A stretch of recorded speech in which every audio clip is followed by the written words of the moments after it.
This is my last part that I'm doing today. Well, for this series, but this is a little out there probably for some of you. It's something I've never told anybody, so I haven't even told my dad or my pastor, so surprise!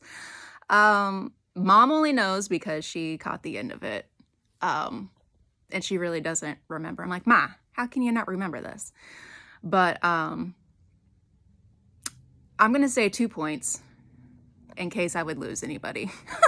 Okay, so I don't grieve over my brother because I know where he's at. He's in heaven, if that's, you didn't know where he's at. He's not in my past, he's in my future. So I know because I'm going there, I'm gonna see him again.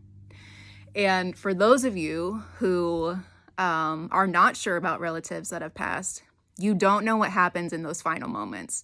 Right before they take their last breath, you don't know. It doesn't matter if they were in jail. It doesn't matter if they had a really bad past. You don't know what happens. So if it was a car accident, if it was a sickness, a suicide, whatever, you don't know. So don't grieve over that. And I really believe that if you sought the Lord about it, he would let you know if they made it. So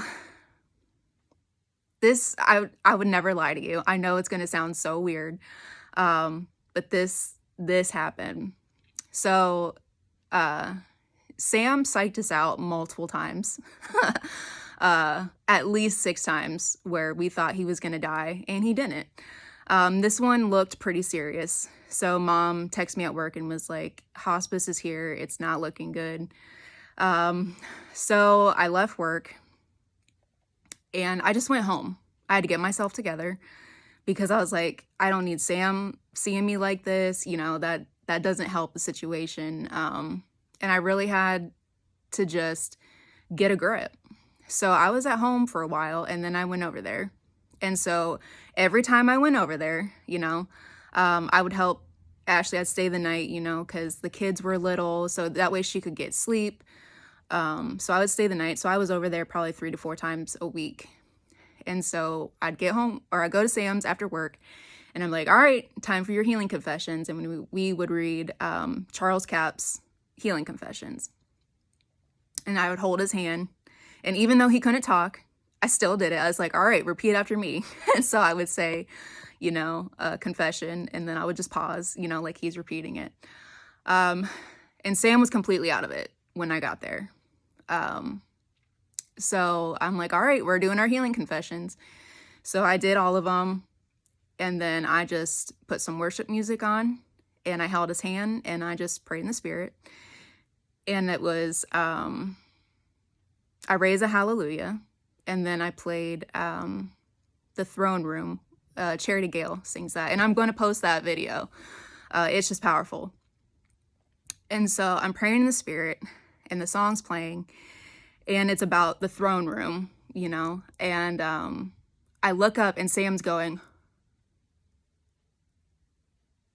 And just looking around. And I'm like, what? And so I turned my head to the wall because I'm like, what is he saying? And I looked at the dog. This is the dog that I sent that picture of where cute dogs and babies taking care, And Haas did not leave Sam's side. If Sam coughed, he would put his paw on him and he would go up his arm and make sure he's okay. The slightest movement, Haas was right there. And so Haas had his head on the bed and he's doing the same thing. His ears are kind of perked up and he's looking around. And I'm like, what are they seeing? I can't prove it. It's in my knower. I know that Sam caught a glimpse of heaven that day. And he saw the throne room.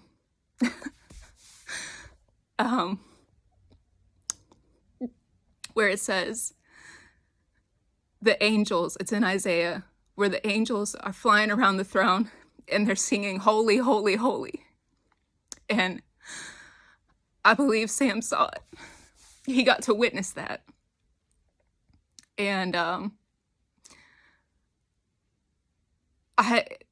how could you not have your jaw dropping to the floor, So it's so real to me. I still see him doing that. And so when we sing about the throne room, when we sing about his presence, if you really open yourself to it, there's a weightiness, that Shekinah glory that comes in the room.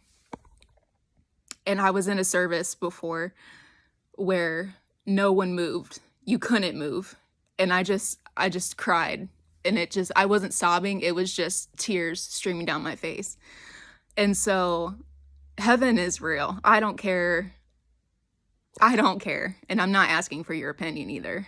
I have seen parts of angels. I didn't see the whole thing because I was like, whoa.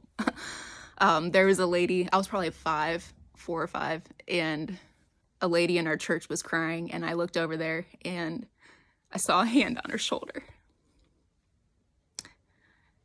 And so I saw the hand, and I just like go looking down to the floor, and it was just this bright light. And I saw feet. And so the scriptures are real when they say your angels are there, to help you, and they're with you, they guide you. I saw it over Pastor Allen at church. I saw an angel behind him.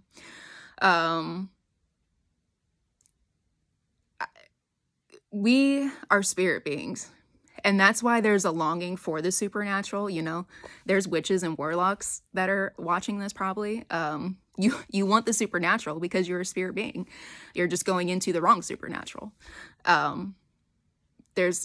We want miracles. We want things to happen because we're spirit beings. And we live in a body. And so, I just want to share that because it wasn't just the experience. Scriptures are real, and to give people hope. Like I said, the person you loved is in your future. They're not in your past. And that's something you can look forward to. And Logan, Sam's oldest, he was 7 when Sam passed. And Ashley was asking him something, and he was like, yeah, Dad was here last night. And she was like, what? And he's like, yeah, Dad helped me get some water last night in the middle of the night. And Ashley's like, a what? And he's like, well, and she's like, well, what would he look like? He's like, and Logan is exactly like Sam, like short answers, very little detail. And even to this day, be like, I love you. He's like, love you. And that's all he texts. But he's like, Dad was wearing a hat, which I told you, Sam always wears a hat. And he's like, and Dad had hair, which was weird. And Logan had never seen, or remember, because Sam was starting to lose his hair when Logan was born, and then he just started shaving his head. So Logan has no recollection of Sam with hair. And so Ashley's telling me that I'm like crying again. And it's just like, man, it's things that you hear are real, and then you experience it.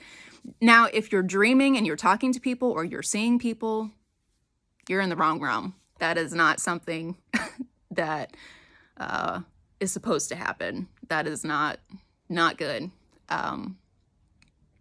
So if you're doing that, you should stop, because that's some demonic stuff. But my other thing is that I mentioned before, my cousin passed away suddenly in August. And don't know what happened. I heard he did have some health issues. But I'm not going to be like at Thanksgiving, oh, what'd the autopsy say? So, I don't know. It was just very sudden. It caught us all off guard. But my cousin was telling me that he was talking to Jordan, and this was like a couple days before he passed. And I think Jordan called Jeremy, and he's just like, I gave my life to Christ. He goes, Jeremy, I was so depressed and anxious, and he had all of these feelings, and he just was in his bedroom, and he dropped to the floor, And he said, God, if you're real, be the God I knew when I was little. And he said he just felt this joy come on him. And he felt a relief, he felt peace, and he hadn't felt like that in a long time. And he was like that probably for like a week or two, because his girlfriend was like, what is your problem? But that was reassuring for us because, you know, when we heard the news, it was like, what? And then the second thought was, did he make it? you know, all my family, you know that was a thought, but he made it. And that's why I said, you don't know what happens in those last moments. And like I said, I truly don't believe Jordan committed suicide. I won't go into how I feel about the situation, but I'll just say I watched a lot of NCIS to come to a conclusion that I have. But I don't believe it was suicide. So you don't know. So don't worry. And you know, as we approach Thanksgiving, let's be thankful for the memories. Let's be thankful for the time that we had with our loved ones. Even if it's your first one, you know, cook a meal that maybe your mom or your dad like to cook or like to eat. Try it. And if it's garbage, then you get to laugh about it. Then it's a memory that you have. Do something that that would bring laughter, that would bring joy to how you're feeling. So even if it's playing a favorite song, whatever they enjoyed, just try it. And it may be hard, but you know what? You're gonna make it and you're gonna pull through. So I really believe that